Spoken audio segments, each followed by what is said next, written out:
Yo, despite many people claiming that Bitcoin might have topped because it failed to break its all-time high at $99,500 on its first try, today we're going to be exploring 5 data points that prove Bitcoin is likely to soar well past 100K. They say history doesn't repeat, but it often does rhyme. So let's dive into this Bitcoin Mag article saying despite the Bitcoin run-up, Bitcoin on-chain metrics are saying that the bull run is far from over. So here we go. Reason number 1. Again, a great article from Bitcoin Magazine about on-chain metrics. And guys, before you throw tomatoes, we're not talking TA here. We're talking some on-chain metrics with historically have shown what is happening on the Bitcoin bull run and Bitcoin price movement. So first one, reason number 1 is there's plenty of upside remaining. And the first reason is the MVRV Z-score compares Bitcoin's market cap or price multiplied by circulating supply with its realized cap, which is the average price at which all Bitcoin were last transacted. And historically, this metric signals when the market is overheated and when it isn't. And you guys can see here from the first chart that we're not even close to being overheated. When the MVRV Z-score is still considerably low in this bull market, there's still a lot of room to run. And for the audio listeners, we're at a price of around 3 in the MVRV score. And you really start to see the price get overheated once it gets over 7 and into the 9 metric. So that's rule number 1, reason number 1. So still a lot of room to run. We're currently, at like 3.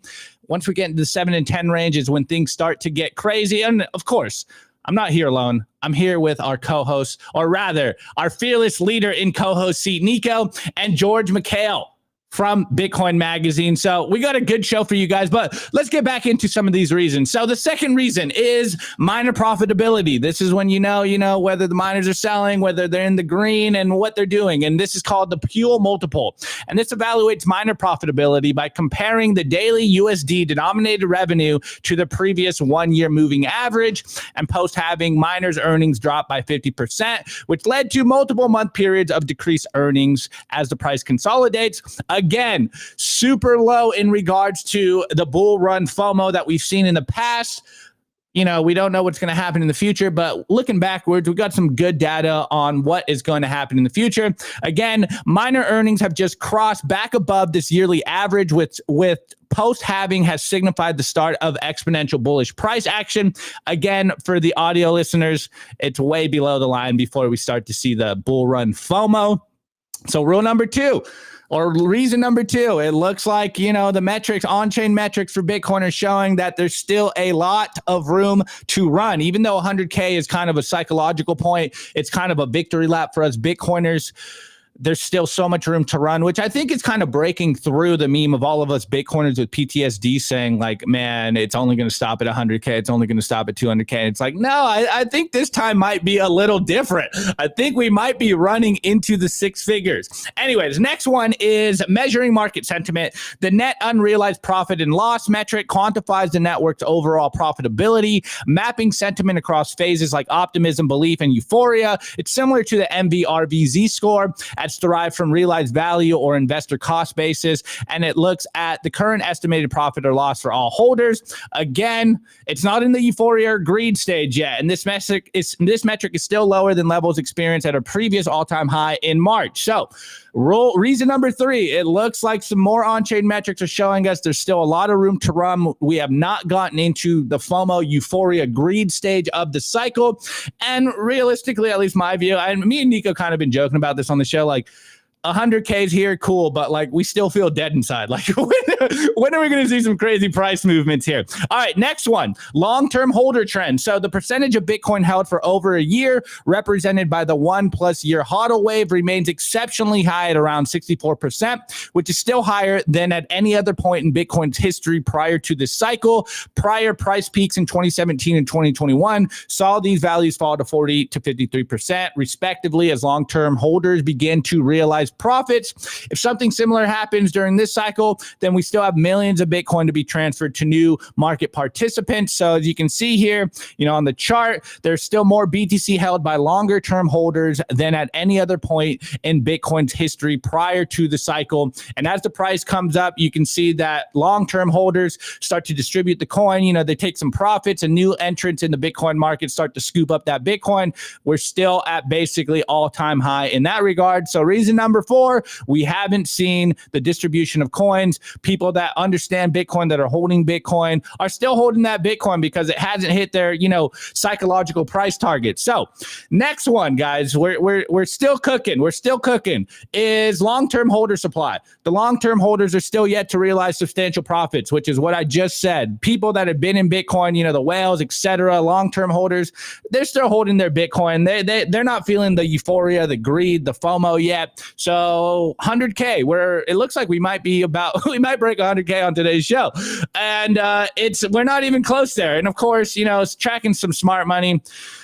People aren't selling their coins. People are still hodling, guys. So one meme, I know you guys are yelling at me because it's Friday and we're not putting up the memes, but I thought I had to slip this one in for you guys. Shouts out to Bitcoin Isaiah. And he goes, what's crazy? This is only the first monthly candle since the breakout. And after the breakouts, you usually have 11 months of pumping. Are you ready for 11 months? So in 2017, 11-month candles until the top. 2021, 11-month candles until the top. So guys, mentally prepare yourself. Are you ready for 11 more? Well, rather, I guess 10 more months of pumping like we've seen this last month? I don't know about you, but I'm starting to feel bullish, Nico. I'm starting to get the tingles. I'm starting to be like, okay, man, this is what we've been waiting for. It's finally happened. Actually, a little quick story before I pass it over. I was hanging out with my buddy Alex from Kaboom Racks over the weekend. There was a blockchain summit in Texas, and we were kind of trolling. We know the meme of stay humble, stack sat, stay solvent. But at what point do we just go super toxic and be like, I told you so? I've been telling you so for a while, and I don't think I'm there yet personally, but I'm starting to get the itch to be like, look, guys, friends, family, loved ones, I've been telling you this for what now, 7, maybe 8 years? You thought I was stupid. Now I'm in the green, and it's going past 6 figures. I've been telling you we're going to get to this point. So, hey, I'm trying to keep it mellow. I've been saying that once the price starts running, I'm going to be obnoxiously bullish on the show. I think once we break 100K is when that's going to come out. But I will be saying I told you so a little more than usual, and I'm not going to feel ashamed about it. Anyways, George, you're working at Bitcoin Mag. So let's not talk about the article per se, but you've been in Bitcoin for a while. So, what do you say to all the naysayers out there that's saying like, oh, we're going to top out 100K? Like, what's your thoughts when you hear that, considering you've been in Bitcoin for so long? Yeah, I mean, look, it's like you said, it's really hard to not say I told you so at this point. It's the what is it, Jay-Z songs? Like, what more can I say? Honestly, I've been out here posting about this for years, and people, like, if you would have just listened to me, you'd have a lot more money than you do right now. So there is a balance between trying to be humble and not wanting to say I told you so, but also, it's nice to be right. And so right now there's a lot of vindication. I feel like we deserve the victory lap a little bit. So one kind of specific victory lap that Bitcoiners are enjoying right now is anyone who kept their laser eyes on for the last 3 years, right? Remember this hashtag that we started? We love our profile pic campaigns in Bitcoin, but I've had my laser eyes on for 3 years, and I'm excited to take them off, right? Hopefully, within this stream when we hit 100K. So I think there's a lot to be excited about. What a time to be alive. And the bull run's obviously just getting started. So anyone who says this is the top is just not paying attention. We're clearly going to 250 and beyond. And this is the start. This is the time to have fun. This is what we sit in the trenches for 3 years in a bear market, feeling poor. This is our time. So it's okay to be excited. It's okay to be happy. It's okay to celebrate.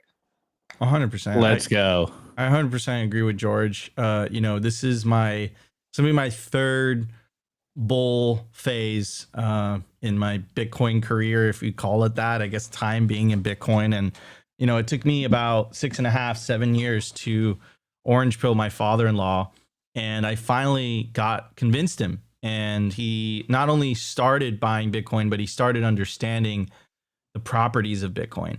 And, you know, we've been talking almost on a daily basis. And I remember him calling me, I think it was like 2 days ago.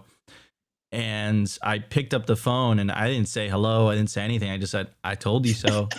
And he said, I know. And he just started shaking his head, and he was super happy. You know, he was happy. He was getting it. He understood. And, you know, I'm starting to get these messages from friends and family, and obviously it feels good. It's a bit of a vindication. And if this is your first cycle, you're going to experience that vindication, because most people get in the run up of a bull market. So they get kind of wrecked a little bit. And then, you know, you have to kind of pay your price of tuition and go through the trenches of the bear market and stuff. And that's really where, you know, you kind of grow a backbone, and you get close to the community, and you start kind of building these connections with other Bitcoiners. But, you know, this is the payoff, right? You know, the famous meme in Bitcoin, 3 green, 1 red, right? 3 years of green and then 1 year of red, which is a bear market. This is the final year. 2025 is going to be the final year of that mania phase, if Bitcoin follows its historic cycles. And it is, like, if you look at where Bitcoin is right now compared to 2021 and 2017, it's exactly where it should be. So I don't see why it would deviate. But, you know, this time could be different. I've also heard that the last 3 cycles. So yeah, this is great. This is great. Enjoy it. Soak it in. You know, it's a great time to be alive. And also, you know, if you would have told me back in 2016, you know, I remember the first Bitcoin that I bought was like $600 or $700, and you would have told me, you know, Nico, it was going to reach 100K. You know, I would not have believed you. I would have been like, no, that's crazy. So, you know, this is a time that we've all kind of been expecting and been waiting for so long. And, you know, it's finally like around the corner, essentially. I'm looking at the price ticker right now. We're at $99,215, $800 away from, you know, 6-figure Bitcoin, which is just absolutely bonkers. And I do agree with you, Opti, as well. One last thing I'll say. I tweeted it out a couple days ago, and I got like 2,000 likes, so it clearly resonated with a lot of people. But I basically said that if we break 100K in 2024, and it looks like we're on the verge of doing that, I would be very, very surprised if we didn't, you know, go past $150,000 to $200,000, which is what the general consensus is right now. Like Bitcoin's going to reach 120, 150, 200K, and then, you know, pack it up, wrap it up, law of big numbers, party's over. I don't see that being the case. This is very, very bullish price action. I think we were up like 30, 40% in a matter of months. So even with these large numbers that we're in, it still seems like Bitcoin's volatility is alive and well. And I think volatility is a good thing, especially, you know, if you're holding Bitcoin, in my opinion. Yeah, totally. And look, I mean, I've been saying roughly 250 to 300K for like the majority of this year, and that was when Bitcoin was at like 30K, and now like 300K seems like that seems bearish to me in this next cycle. You know, like not to compare it with the MicroStrategy stock here, but they did a 5x this year. And, you know, Bitcoin did like a 1x, and it does feel like things have changed this time around. And so, you know, a 5x doesn't seem that ridiculous now. And that's $500,000 for a coin. Obviously, we are kind of, you know, speculating. We're feeling the exuberance on the show today, considering that we might break 100K live on the show today. But I don't know, man. It does feel like a lot of us Bitcoiners still have the PTSD from 2021. And I think it's going to blow past our expectations. Obviously, we want to stay humble. We don't know where the price is going. Don't over leverage yourself, guys. You know, stay solvent, all that good stuff. Don't use leverage at all. Well, I mean over leverage literally by not like just taking debt out to buy Bitcoin. Yeah, you know, just like don't do that. Just stay humble, stack sats, buy Bitcoin. You'll be good. You'll be good. Did you take out leverage? No, dude, I am I don't take out any leverage, guys. I'm concerned. I'm a spot Bitcoin maxi here. I just, I live within my means and I buy Bitcoin. This is the winning strategy for every single one of us. This is how we got out of, debt slavery here, Nika. So that's what I recommend. I'm all right. Anyways, let's keep it moving. You're putting me on the spot here. Let's keep it moving. Wait. To be clear, let me mute these guys. To be clear, I did not take out leverage, guys. I only hold spot Bitcoin. Okay, I don't even hold stonks, guys. I don't even hold master. Like, I don't hold MicroStrategy. I'm just a Bitcoiner. Opti, tell me the truth. Did you take out leverage? No. Full stop. Full stop. Man. Oh, guys, listen. I do think this time is different. It's kind of become a meme. But what is unique about right now, and what I will say is, this time is different. We've said that in the past, but we haven't really had any ground to stand on when we say that. We just because Bitcoiners, when you come to a place and you start understanding what's actually happening, right? Only scarce asset ever created, right? 21 million, not controlled by you start getting some of these things. You start understanding that this is unique. It's easy to jump to this time is different.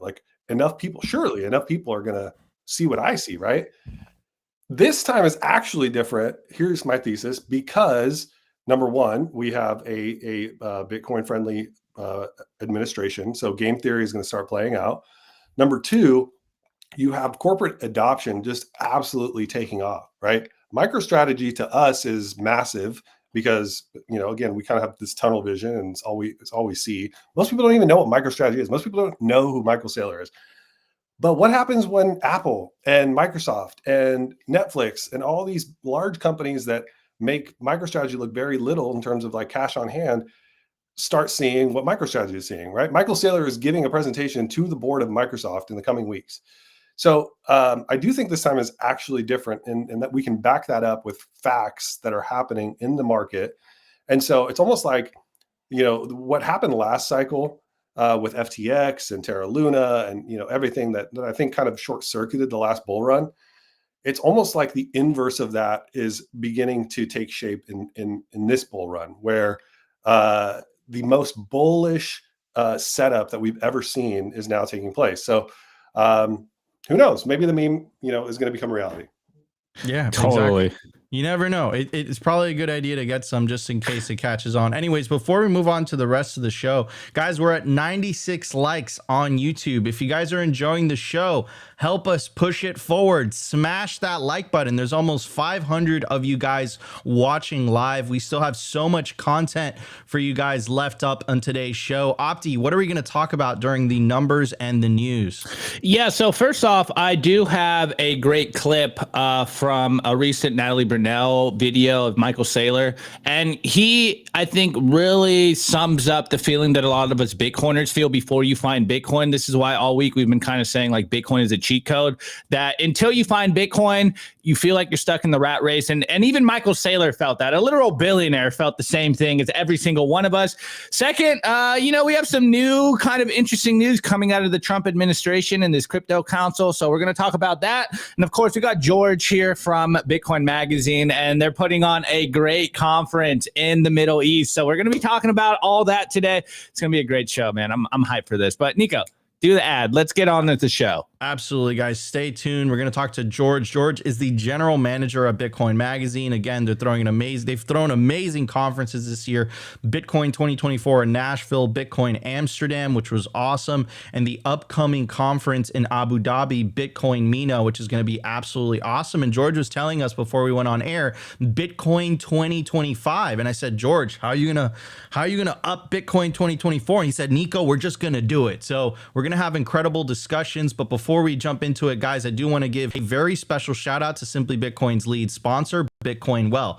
Bitcoin Well is the best place to build your automatic self-custody Bitcoin stack. Enable your independence with the fastest and safest way to buy Bitcoin on-chain or via Lightning in Canada and the USA. To get started, put in your email address. Takes about 2 to 5 minutes to get verified, and bada bing, bada boom, you're ready to buy non-custodial Bitcoin. What makes Bitcoin Well different, it's automatic self-custody. As soon as you make a purchase, the funds clear, goes straight to your self-custody Bitcoin wallet address. They just announced their Bitcoin Well Infinite product. It's a Bitcoin OTC desk tailored for high net worth individuals. So if you want a white glove service, a personalized service, you're going to have an executive Bitcoin advisor. You definitely want to go check out Bitcoin Well Infinite. To get started, you can email me at nico@bitcoinwell.com, or you can check out bitcoinwell.com/OTC. Also, every time you buy Bitcoin on Bitcoin Well, you earn Bitcoin Well points, and you could redeem those points towards the Bitcoin Wishing Well contest. Seems like there's a little bit of a bug, so we're going to skip that today. But we have been giving away sats all week. Anyways, guys, let's get to the numbers. We have lots to talk about.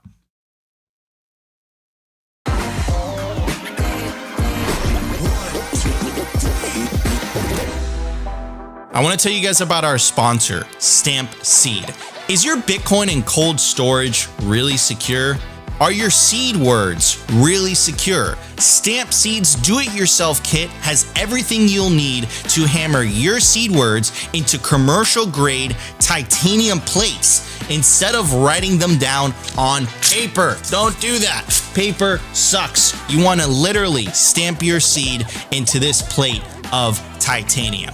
Your words are actually stamped into the metal plate with this hammer. So once your words are in, they aren't going anywhere. No risk of the plate breaking apart and your pieces falling everywhere. Titanium stamp seeds will survive nearly triple the heat produced by a house fire. They are also crush-proof, waterproof, non-corrosive, and most importantly, because this is generational wealth, time-proof. All things that paper is not, allowing you to hodl your Bitcoin for the long haul. I mean, here is the plate that they crushed. They put in water, they put a blowtorch to it, and as you can see, the words have survived. Stamp your seed on Stampseed.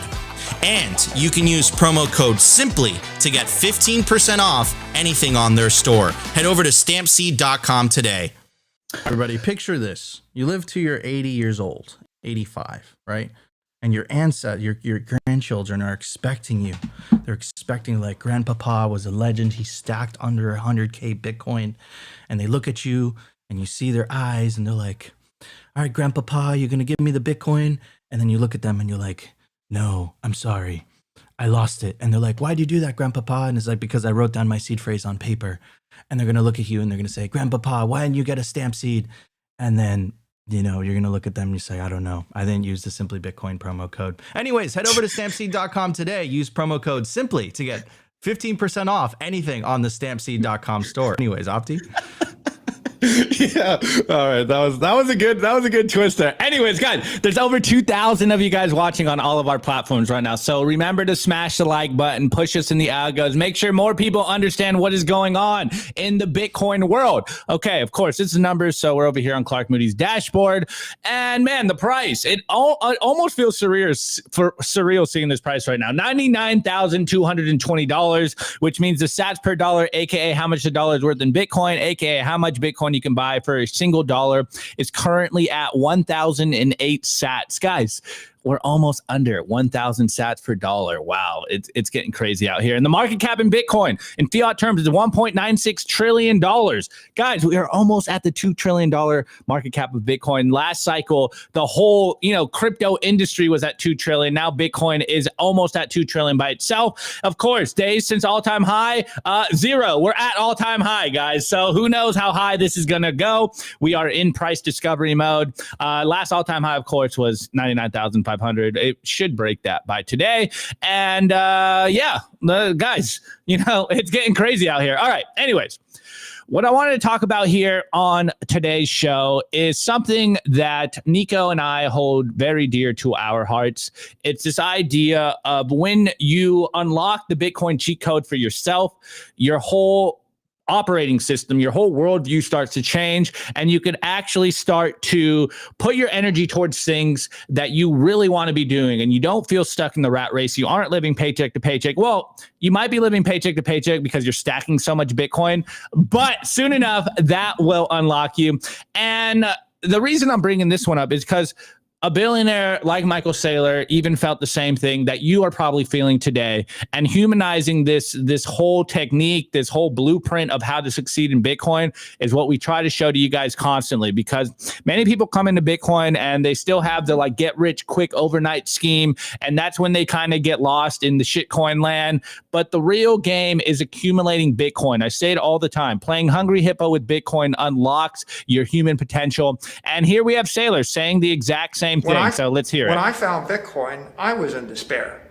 I had worked for a decade. I had spent 20,000 man years attempting to do everything under the sun. I could not get ahead. Right. And I was the same me. I wasn't stupid, right? You look at me and say, well, this is Michael Saylor, worked as hard as he could for a decade and could not get ahead, right? And the most pernicious thing you can do to someone is you make them think that they're just not smart enough, and the reason they're failing is because they're not smart and they don't work hard enough. And then you realize, no, the system is rigged against you. When I found Bitcoin... Yes, double down on that last part.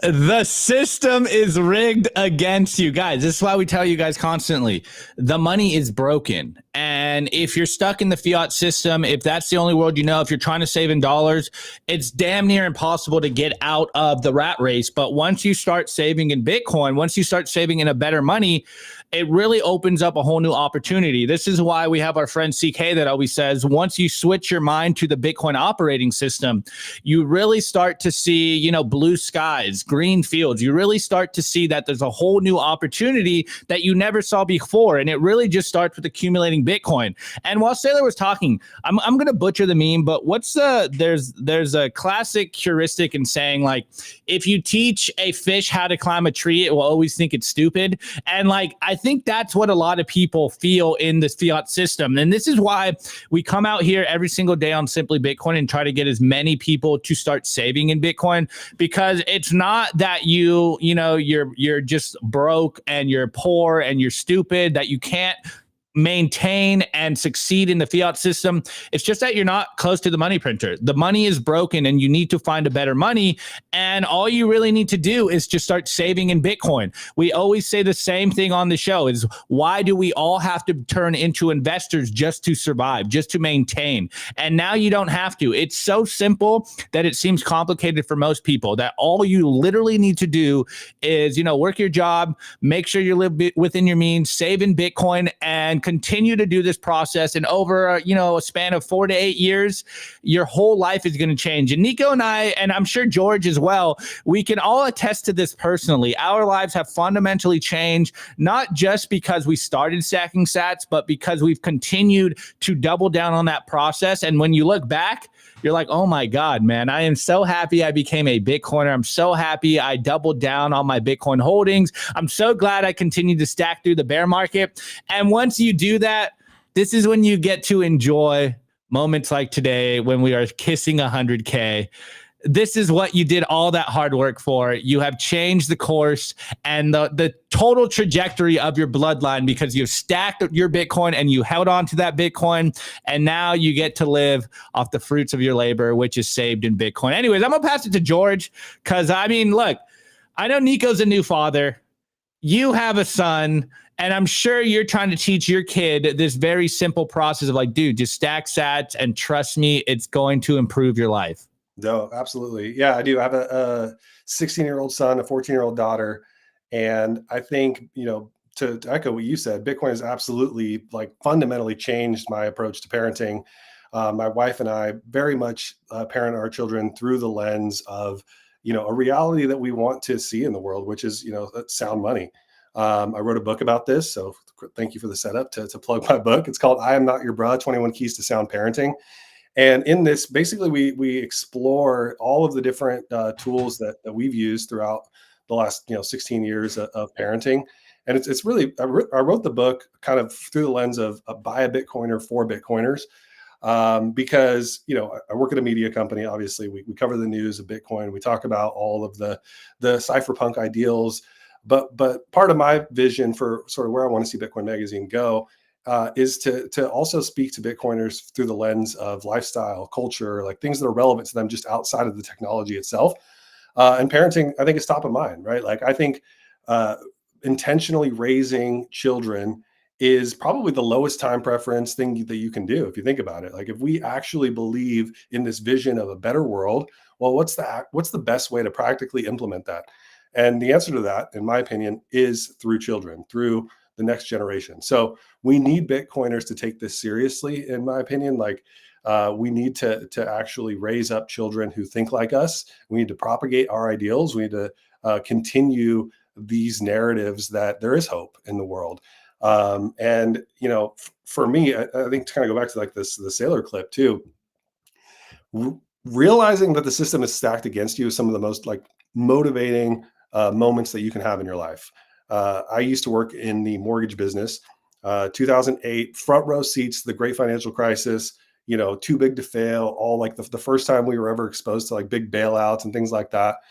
And, I'm sitting there with my mortgage clients, and they're not getting the same treatment as these big banks who, like, they messed up, right? They ruined the economy. My mortgage clients are getting declined when they are, by all accounts, qualified for loans. Meanwhile, these banks are getting bailed out and getting the government to get them a handout. All of this is happening.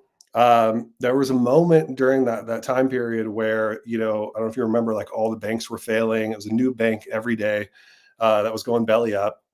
I was in Seattle at the time. There was a regional bank called Washington Mutual that, the rumor mill was starting to percolate about. They were going to be acquired by one of the big banks. JP Morgan Chase was going to buy Washington Mutual, right? Stock starts like pumping. I'm, again, it's not like insider trading. It's all public information, but I'm like, oh, okay, this thing's going to rip. So I felt like I was equipped with all the right information to make, these sound investment decisions. Aped into Washington Mutual stock, thinking, okay, this big acquisition, JP Morgan, the stock's going to go up. What happened in the hours that would follow is the clarification that, JP Morgan wasn't actually acquiring Washington Mutual. That would make too much sense. What was happening was the FDIC was going to shut down Washington Mutual and then flip it on the same day to JP Morgan Chase for pennies on the dollar. What does that mean for shareholders? They get completely wiped out. And so, I put a decent amount of money at that time for me and like my family into this bet, probably irresponsible, whatever. But the point is, the feeling of being rugged like that, where you're like, look, I did all the things right. The idea of a stock is you make bets, right? It is kind of sophisticated legal gambling at some level.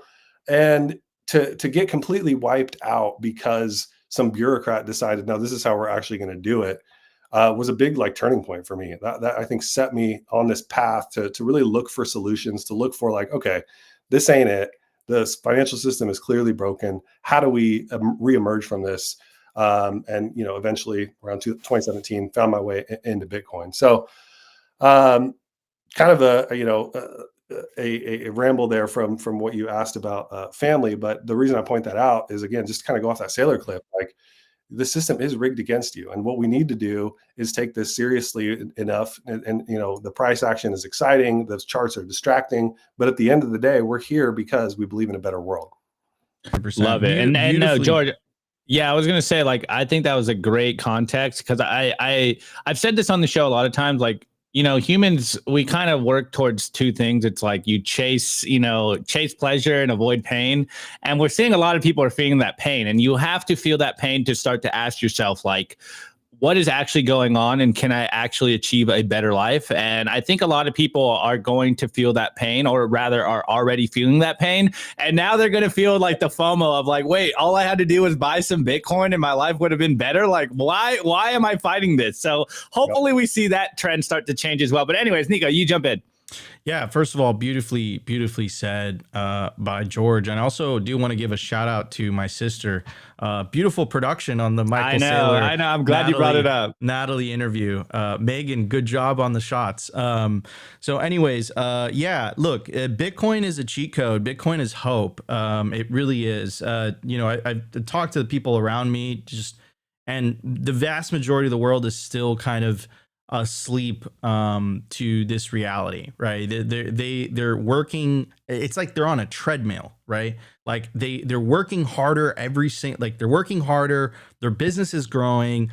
You know, they're excelling in their job, and they're like, wait a second, why does it feel like I'm in the exact same place or behind than I was last year? And the reason for that is because they're on a fiat standard. Like they are literally running in place. And, you know, if you are to believe the official government numbers of, 3-4% inflation, I think realistically it's more like 10%. If you are not making 10% more than you were last year, you are literally poor. Like you are making less money. So this is where Bitcoin kind of comes in as a cheat code, because if you start to put some of those savings into Bitcoin, all of a sudden you have the ability to get ahead. I think it was Lop that came up with this quote, and I think it's excellent, very fitting. It says, Bitcoin is not a get rich quick scheme. It's a don't get poor scheme, right? And I think it's extremely fitting. So Bitcoin is hope. Bitcoin is superior money. Bitcoin is savings.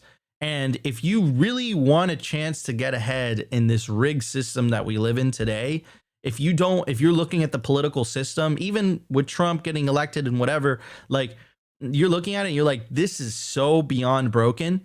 You have the opportunity to opt out. And once you opt out and you take back your financial sovereignty and you take that Bitcoin into self-custody and you watch number go up, like it's going to give you peace of mind, the likes of which you've never had before. And it's really you're gonna reach a point of zen. It's gonna be great. No matter what's going on in the world around you, you know that you and your family are gonna be okay because you're saving in better money. Anyways, guys, we're at 187 likes on YouTube, almost 600 live viewers just on YouTube alone, 2,000 live viewers across all platforms. If you guys are enjoying the show, smash that like button on YouTube. Help us break 600 live viewers. Help us break 200 likes during the show. Anyways, guys, stay tuned. We have tons to talk about. Let's get to the news. Let's do this. Very special shout out to our sponsor, Compass Mining. They make Bitcoin mining accessible to everyone, from beginners to experienced investors. Their turnkey miners gets you online and hashing within 48 hours, making it easier than ever to start your mining journey. Plus, with their active marketplace, you can resell your miner at any time, adding flexibility and value to your investment. Visit their website to access a wealth of resources, learning everything you need to know about Bitcoin mining. Take your first step into the world of Bitcoin mining with confidence. Discover more at compassmining.io. Again, compassmining.io, and see how Compass Mining can power your success.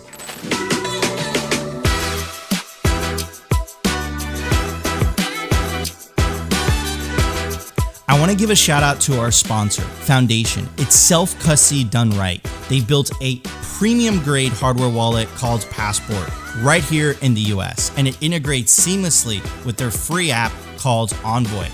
Passport is fully open source and verifiable. It's the most intuitive Bitcoin wallet designed with a UX reminiscent of a classic feature phone, so you'll know how to navigate it and use it the moment you pick it up. It's also air-gapped, meaning Bitcoin stays offline, never touching an internet connection. It's Bitcoin only, open source verifiable, air-gap security model, gorgeous design craft, premium grade materials. Get your Bitcoin off exchanges and into your own hands in just a few minutes with Passport at foundation.xyz/simply. Get peace of mind for your piece of Bitcoin. All right, everybody, you see Opti in Zen right now, and it looks like he's on his Nokia phone, but it isn't a Nokia phone. It's a Passport by Foundation Devices. It makes taking self-custody very, very easy. This is the perfect gift to give to somebody that perhaps is a little bit intimidated by self-custody. Passport makes it not only convenient, but it doesn't sacrifice security for that convenience. So get yourself a Bitcoin hardware wallet, get yourself a Passport by Foundation Devices, not your keys, not your cheese. If you use promo code SIMPLY, you won't get Opti, but you will get a discount to the Passport by Foundation Devices. To get started, scan the QR code or check the link in the description. I don't know, Nico. We're almost at 100K. I think they could buy me for enough sats at this point. I need more sats. I need more sats. No, anyways, I'm trolling. All right, guys. So we've been covering this all year. You guys, here, let me full screen myself a little bit. You guys been yelling at us all year about politics landing on Bitcoin's door and how it was unavoidable for us to talk about politics. Now the election's over and everyone's like, we won, cool. Finally, the election's done. Trump got elected. It seems like he's going pro Bitcoin. And we've been saying all year, like 4 more years of cover for Bitcoin versus the last 4 years of getting wrecked and, getting attacked. And yesterday we covered Gary Gensler's leaving and resigning right when Trump comes in. And, we've been arguing all year that this is good for Bitcoin. Now, we have this other interesting kind of ripple playing out right now that apparently the Trump administration is going to have, a crypto council. There's a new role coming out here, an economic advisor role, a crypto council to advise Trump on, all things cryptocurrency. And this article came out on Reuters yesterday. And so the headline is interesting. We even have a David Bailey quote in here. So very interesting stuff playing out. I do have a caveat personally, but I'll get to that afterwards. So headline here from Reuters, crypto industry jockeys for seats at Trump's Promise Council. So a slew of crypto companies, and this is probably where you see this is probably where you see my caveat start to pop out. A slew of crypto companies, including Ripple, Kraken, and Circle, are jostling for a seat on President-elect Donald Trump's Promise Crypto Advisory Council, seeking a say in his planned overhaul of the U.S. policy, according to several digital asset industry executives. It goes on to say, Trump spoke at the Nashville conference, and now, of course, more people are trying to get into that position. We saw that this week, Brian Armstrong of Coinbase had a meeting with Trump. And so, it's a good thing that we're talking with the Trump administration. Again, I'll get my caveat at the end after I kind of flesh out this article. And here we got David Bailey. It's being fleshed out, but I anticipate that leading executives from America's Bitcoin and crypto firms to be represented. Further, people are eager to advise and give input, Bailey said. Now, going into this a little more and kind of breaking down the actual mechanics of what this crypto advisory council will be, we got the Crypto Council would likely be housed under the White House National Economic Council, which coordinates and implements the president's economic policies, or a separate White House apparatus, two of the people said. It is expected to advise on digital asset policy, work with Congress on crypto legislation, establish Trump's promised Bitcoin reserve, and coordinate between agencies, including the SEC and the CFTC and the Treasury. They and other executives said, and the council may also include enforcement representatives and former policy makers. Now, moving forward, the industry is pushing for executive orders guaranteeing crypto companies access to Bitcoin or banking services and an end to enforcement actions and other changes. And of course, there's some pushback. Some consumer groups have warned that the crypto industry should not be able to write its own laws, which obviously we take the opposite view. And here's a good quote. It's absolutely a wise choice to put together a council of people who, one, understand how both the industry ought to be regulated and how to situate the industry to be a strategic asset. Now, wrapping up, while presidential advisory councils are not a new concept, there has never been one dedicated to cryptocurrencies or, Bitcoin and shitcoins, which did not exist until Bitcoin's launch in 2009. Biden's had multiple councils, including on science and technology, which was established via executive order in the first month he took office. Now, this could be something that's done very quickly. Now, just kind of going back a little bit, shouts out to Predator because he's been running the numbers here. And, we have we have basically, 8 out of the 9 people who have been added to the Trump cabinet are Bitcoiners. So, of course, we have President Trump, who at the Bitcoin conference got a Kazacious coin, owns 1 Bitcoin. Predator kind of doxed his holdings, but we won't talk about that. JD Vance also known to hold about, 250 to 500K. I think the meme was he owns 6.15. So the vice president owns 6.15 Bitcoin. Absolutely incredible.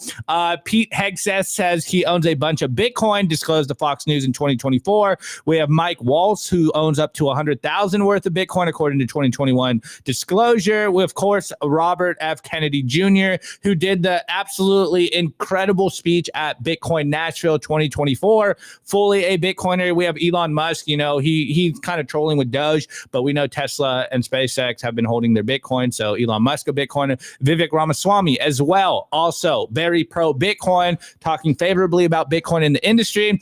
And, Tulsi Gabbard, she's got some shit coins. And then, of course, Howard Lutnick, who is Commerce Secretary, who is Cantor Fitzgerald, Tether's bank, buying $100 million of Bitcoin. So I think this is a very interesting development that we're seeing, especially considering, Bitcoin this year. I would argue this year in specifically has entered into the mainstream consciousness. And ever since Larry Fink dropped the ETF, we're like a mature asset, we're a real movement here. They have to take us seriously.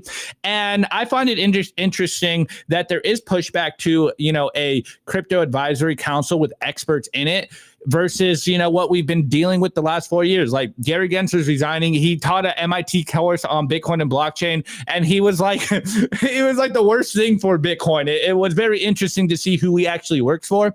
So obviously, from my perspective, very, very clearly, we need quote unquote, I don't even know if I could use it, but Bitcoin experts in those roles, advising the Trump administration how best to interact with the Bitcoin industry and the Bitcoin network at large. Now, of course, my caveat is Ripple and Circle, and it seems like it's going a little blockchainy. So, how's your blockchaining going, bro? Because that seems where we're headed right now. And I'm a little concerned about the advice that the Trump administration might get if it's coming from a lot of blockchainers, shitcoiners out there. So I think it's a very interesting thing and a new development, but I think there may be a little bit of concern of the Trojan horse of shitcoins getting into this crypto advisory role. But hey, we'll see how this plays out, January 20th, so 2 months from now, we'll see who actually is in those roles and what they're talking about. So for the time being, I will be hopeful. Obviously, I'm not going to be too pessimistic and cynical about it, but I think this is great developments in regards to the Bitcoin industry at large. And if Trump and the Trump administration does follow through with the Bitcoin strategic stockpile, the game theory that's playing out right now is going to make waves around the world, and every nation is going to have to treat Bitcoin good, or else, Bitcoiners and Bitcoin is going to move to America. If we are the first mover, the first world country to fully embrace Bitcoin, it's going to fundamentally change the game that we're playing right now. And this is kind of what George was saying earlier. This is why we all think this time is actually different. I know it's a meme and we're like, we have PTSD when it comes to that, but this time feels different. Anyways, George, one of your coworkers, David Bailey, he's being quoted in Reuters about the Crypto Advisory Council. So what's your thoughts hearing about Trump kind of reaching out to industry experts and at least kind of following through on his commitment and being like, yes, we are going to make Bitcoin the quote unquote crypto capital of the world? Yeah. So, I think it's extremely bullish. And so listen, I'm a Bitcoin only person. I never call myself a maxi. I was never really comfortable with that label because I think it has a lot of baggage, and I know it's not going to be a popular opinion. But the reason is I try to be more collaborative, and actually this election has taught me a lot about this nuance. And I'm trying to encourage people to be Bitcoiners to be less allergic to the word crypto. It used to be so. I lead a Bitcoin meetup here in Phoenix, Arizona. And it used to be, people would show up and they'd be like, oh, cool, Bitcoin, I love Bitcoin. What do you think about XRP or whatever? And that was an immediate turnoff. It would be like, shut down the conversation, just totally stonewall them. And then I started realizing that's not very strategic actually for our end goals.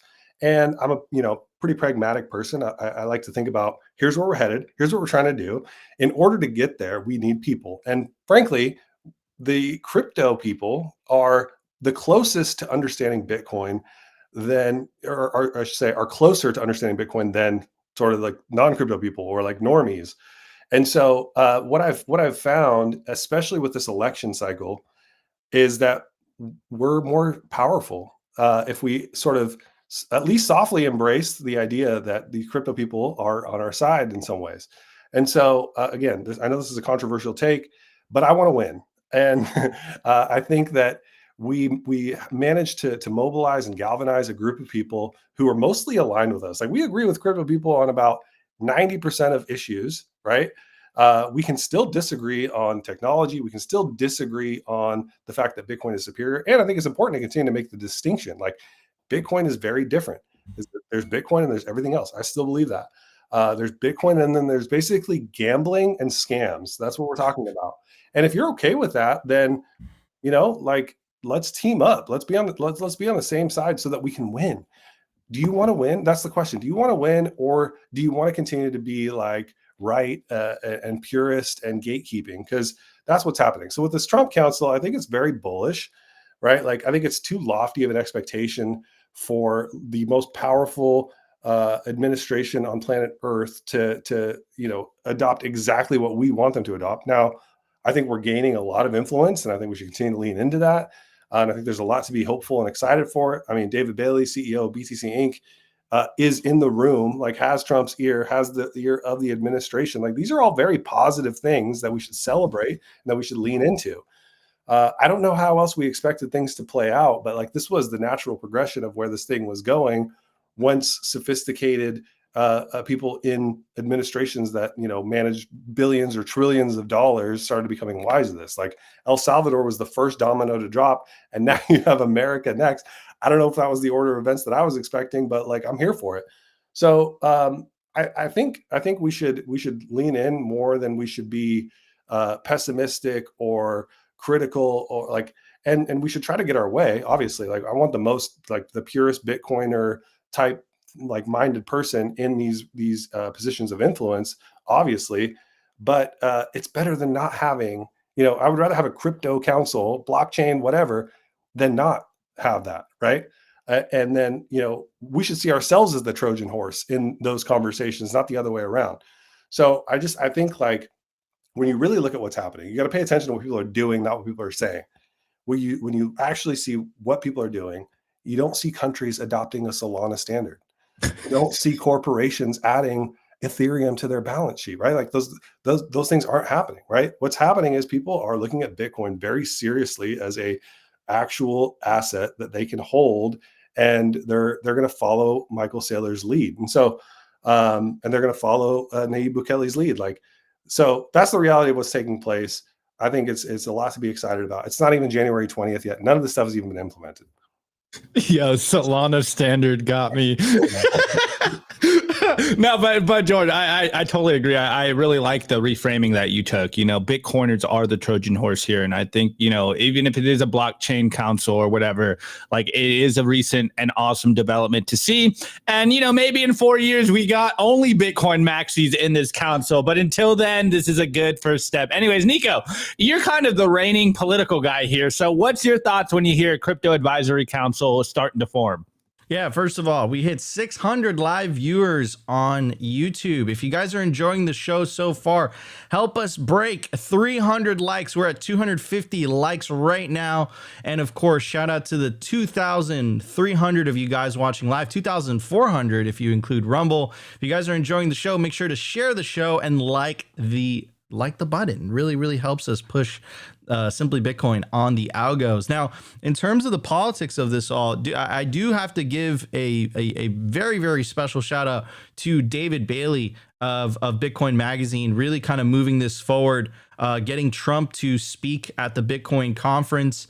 And essentially, the Bitcoiners becoming part of the donor class in Washington, D.C. I think that was incredibly important to kind of get our voice in the room.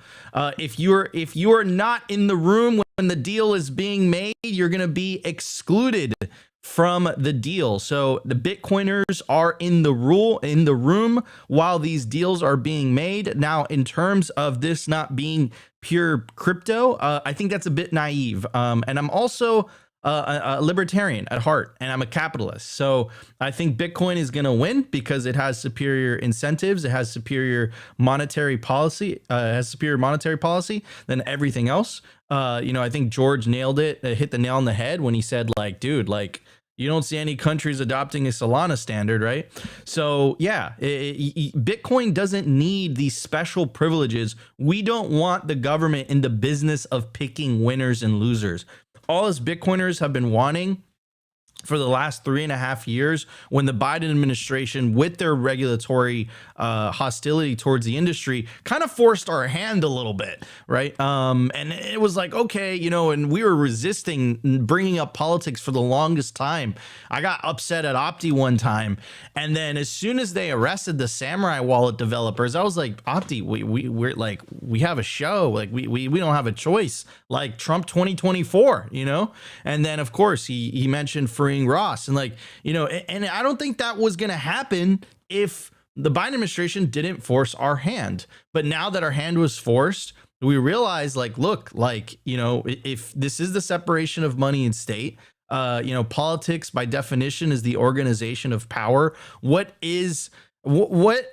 could the separation of money and state not be political, right? Like, by definition, it is political. So, you know, this is where we are. In hindsight, this was inevitable. I'm really glad that Bitcoiners are in the room. Of course, there's going to be shit coins. Of course, the crypto industry is going to boom, but so is the Bitcoin industry. And at the end of the day, everything goes to zero against Bitcoin. We don't need any special privileges. We don't need any help from the government for Bitcoin to win. Bitcoin's going to win on its own. And it's much, much better than what we've been dealing with for the last 3.5 years, where our industry was literally persecuted. And there was a lot of us, you know, there's a lot of Bitcoin privacy developers that were literally jailed for writing open source code, while simultaneously banks were getting fined for money laundering. They were getting fined for the same thing that developers were getting jailed for. So clearly there is a double standard. I think this is going to change when the Trump administration goes into power, when Trump is sworn in January 20th, and we do have to hold Trump accountable. Is he going to keep his promise to free Ross? Because he said, happy birthday, Satoshi, free Ross day one, you know? So I think he will, but we do have to hold him accountable for the promises that he made towards our industry. I personally think, I might be a little bit biased here, I think he's going to keep them, but we shall see. Anyways, guys, before we move on to the culture, I do want to give an incredibly special shout out to our sponsor. Of course, I'm talking about HIVE Digital Technologies. As the first ever public miner, HIVE's been battle tested through every possible market. And as the first with an AI strategy, HIVE continues to redefine the future of sustainable computing. Gotta also casually drop this in here. HIVE consistently tops the industry in Bitcoin mined per exahash. They're lean and mean, they're green and clean, and they're changing the game. Learn more by following them at HIVE Digital Tech or at hivedigitaltech.com. They're a publicly traded company, so you can check them out on the NASDAQ. Ticker is HIVE. Also, check out the upcoming BitBlockBoom conference that's going to be happening in Dallas, Texas. It's April 3rd, 4th, 5th, and 6th. It's one of my favorite Bitcoin conferences of the year. The entire Simply Bitcoin crew is going to be there, including Dante, Rustin, Opti, myself, Sophie, Jacob. You definitely don't want to miss it. This is the perfect event where you network with other Bitcoiners, you meet some of your favorite Bitcoiners, you can go up to them, shake their hands. And if you guys want to meet us in person, I definitely recommend the BitBlockBoom conference. You can use promo code BBB21 to get $100 off your ticket. All right, everybody, let's get to the culture. We have tons to talk about.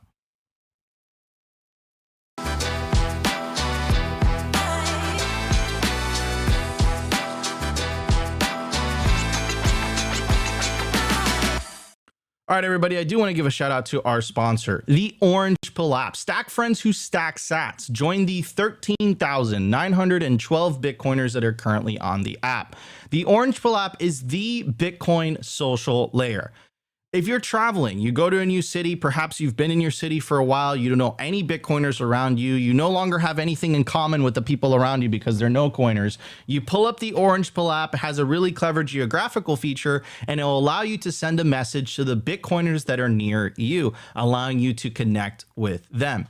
It's also the #1 resource for Bitcoin only events. Let's say you go to a conference and let's say you're staying there for a week, and let's say the conference is only 2 days. You pull up the Orange Pill app and bada bing, bada boom, you'll see the events that are happening near you as well. Guys, download the Orange Pill app today by scanning the QR code or checking the link in the video/podcast description. Anyways, pivoting the conversation, I want to take advantage of George being on the show today. George is the general manager at Bitcoin Magazine here at Simply Bitcoin. We've always been friends with Bitcoin Magazine. We've done a ton of collabs together in the past. Love what you guys are doing. You guys throw some of the best conferences, I would say the best conference in the world. And of course, that is the what I call the Super Bowl weekend of Bitcoin. The Bitcoin, you guys just call it Bitcoin, right? The Bitcoin 24, the Bitcoin 2025 conferences. And they're absolutely incredible what you guys are doing with the news desk, what you guys do with the production. You guys had the election night coverage that I was privileged to be a part of, which was absolutely fun and incredible too. Man, you guys throw some of the best events. And of course, your media game and your Twitter game is amazing as well. So we're honored to have George join us on the show. And I do want to talk about the upcoming Bitcoin MENA conference. This is the first time you guys are throwing a conference in the Middle East. And David Bailey has been hinting towards perhaps some Middle Eastern country. I don't know of how much I could say, potentially focusing on Bitcoin, potentially putting some of their treasury in Bitcoin, or potentially getting into the Bitcoin mining game. So I think the Middle East is a perfect, it's synergistic with Bitcoin because it's an energy hub, and Bitcoin miners love cheap stranded energy. So George, could you tell us a little bit about this upcoming Bitcoin MENA conference? Yeah, no, absolutely. It's what, 2 weeks away now. I ship out December 4th. Super excited to get out to Abu Dhabi. If you haven't bought your tickets or your flights, there's still time. There's still time to FOMO in. And listen, this is what people do. Like, I've been in the events game for long enough. 30 days out, people FOMO in, especially when price pumps. And then 14 days out, people FOMO in even harder. And then like 5 days out, people are like, okay, I should probably go to this. This is pretty ridiculous. How have I not done this yet? So don't be that person that's waiting until the last minute. But I'm pumped. There's a lot of great speakers. Eric Trump, I think one of the keynotes.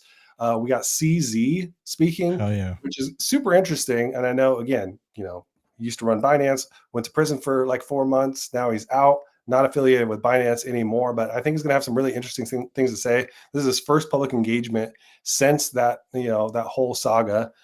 And then, yeah, all of the teasers coming from DB, you love to see it. He's someone who's got his ear close to the ground and is having a lot of conversations with high level people across the world, really. And so what a perfect time to make an announcement right before Trump is inaugurated.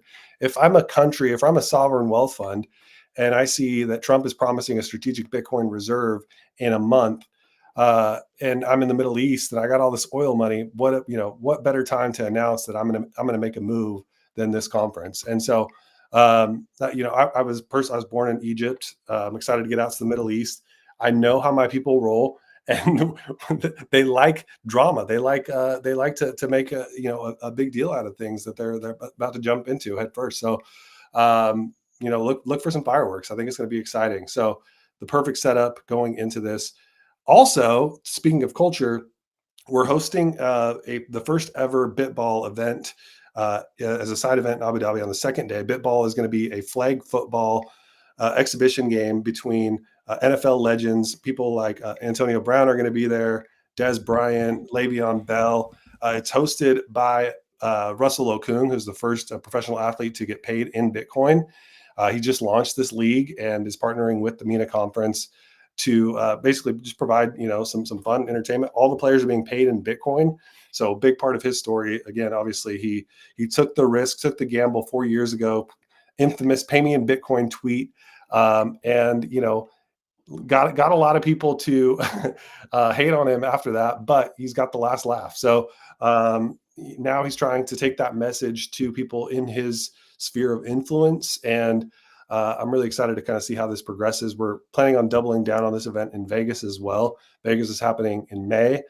By the way, I really appreciate, Nico, the fact that you recognize the naming convention of our flagship event, Bitcoin 2025. A lot of people will call it based on like the city that it's in. For the longest time, we were called Bitcoin Miami, and it was just like not great.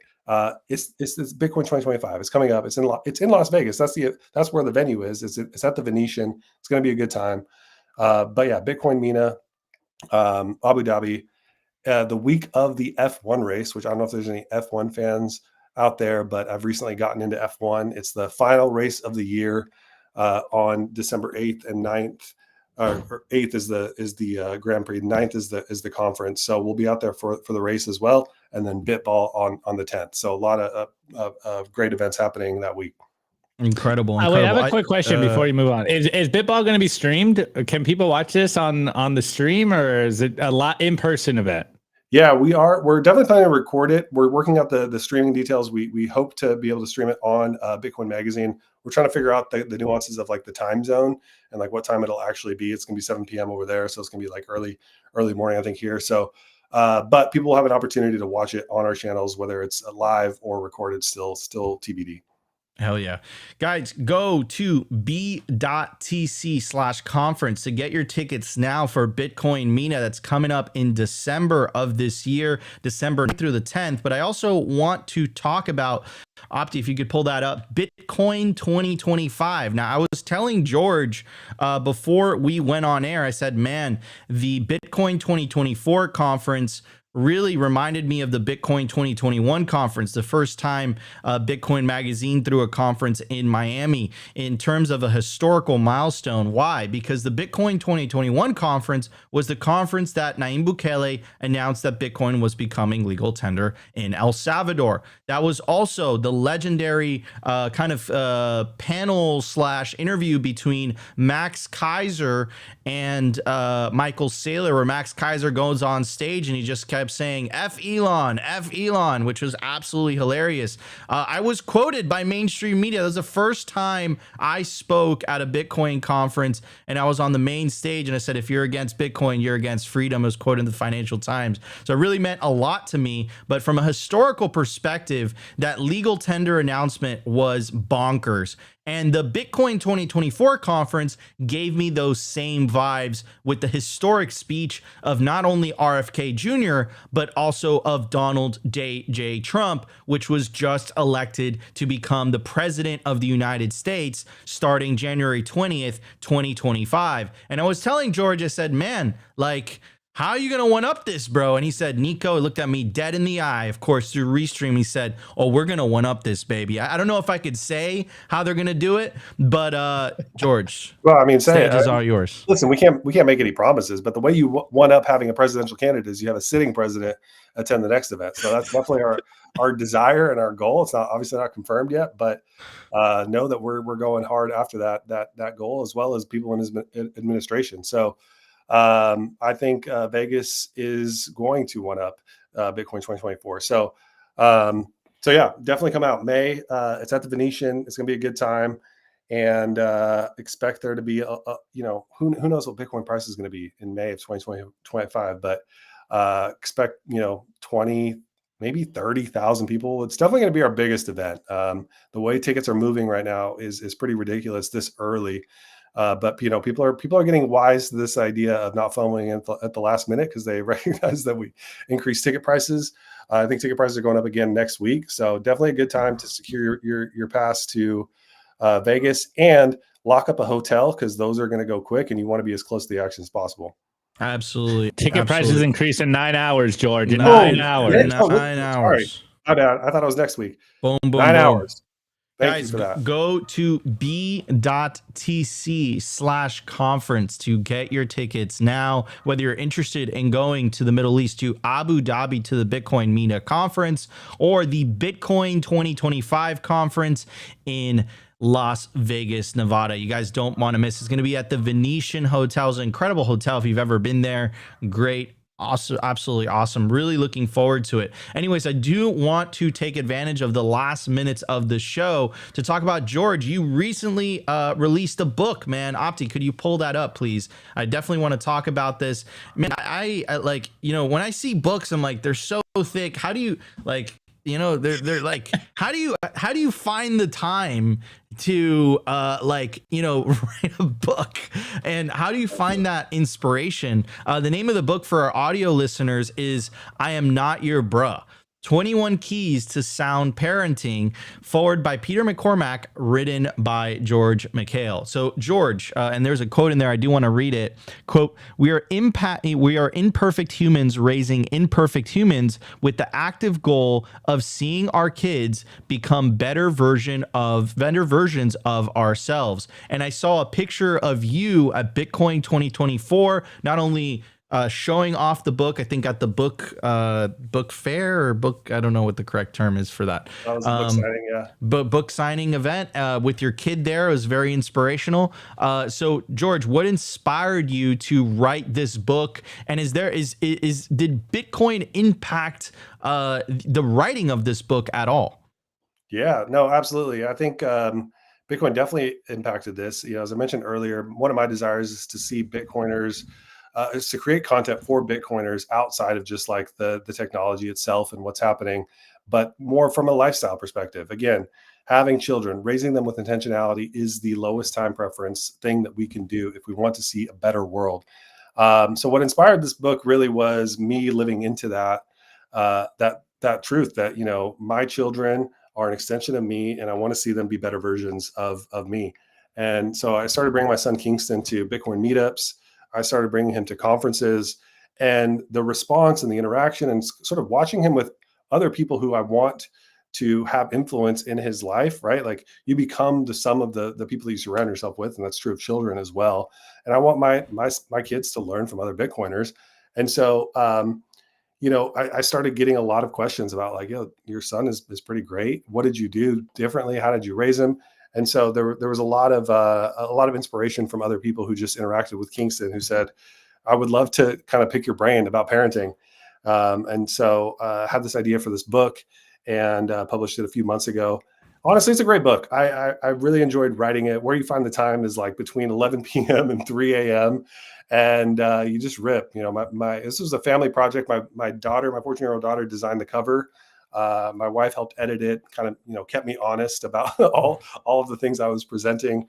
A lot of great stories in there, just about what we've learned along the way, but very much a book that was written, again, from Bitcoiners to Bitcoiners. And so, look, bull market is here. I've been seeing some comments in the chat about, you know, be careful for sat diggers, which is true. You should be careful.